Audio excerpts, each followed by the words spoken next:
Hey guys, Tominator here. This will be a quick vid, but I just wanted to discuss the scores from the 2021 Arnold Classic.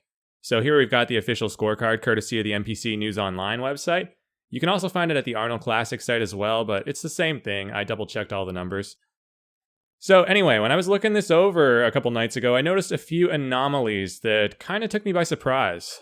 The first one's minor, but it's pretty unusual. And that is, look at Nick Walker's scores. 5 for judging and 5 for routine. Okay, that makes sense. That's a perfect score, assuming there were 5 judges whose votes were counted, which is pretty standard. And just to briefly explain for those of you who don't know how this works, it's really simple.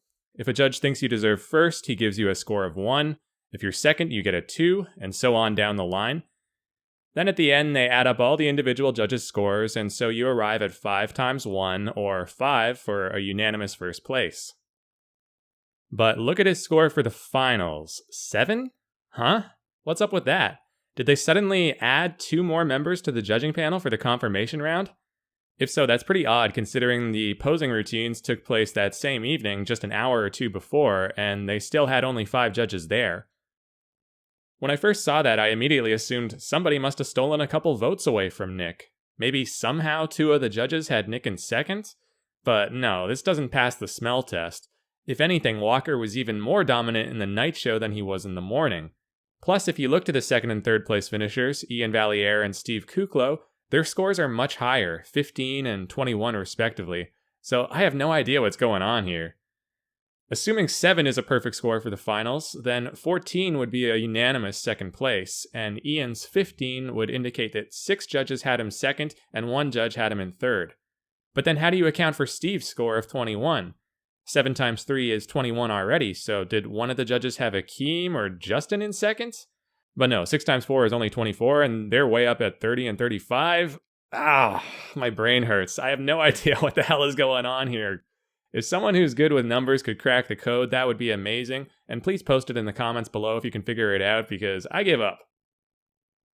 So anyway, that's the first oddity out of the way, but it's not the biggest one. The weirdest thing to me has to do with the routine round. Check out these scores and keep in mind that Sergio Oliva Jr. won the Best Poser award for having the best routine. So why the heck is he sitting all the way down in 6th for that round if he's supposedly the best? Well, I have a theory. I'll tell you why. It's the same reason Ronnie Coleman used to get better free posing scores than Sean Ray or Kevin Levrone, who choreographed immaculate routines. Meanwhile, Ronnie was up there strutting around, raising the roof, doing the frickin' chicken dance, and gets awarded with the best posing score? It's because these judges are full of it. They don't actually care how well your routine is put together. They don't really score the posing as an art form at all.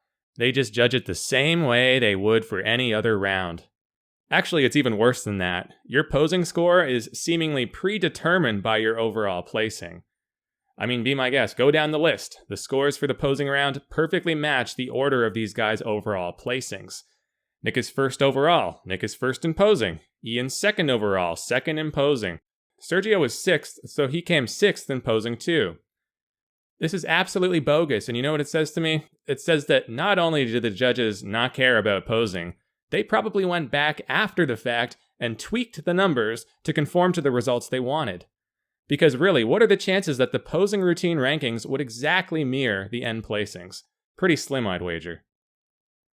So the whole thing is very fishy and seems unfair. You want to know how Ian Valliere ousted Steve Kuklo for second? There's your answer right there. He beat him by 2 points, and those 2 points conveniently came from this meaningless posing round.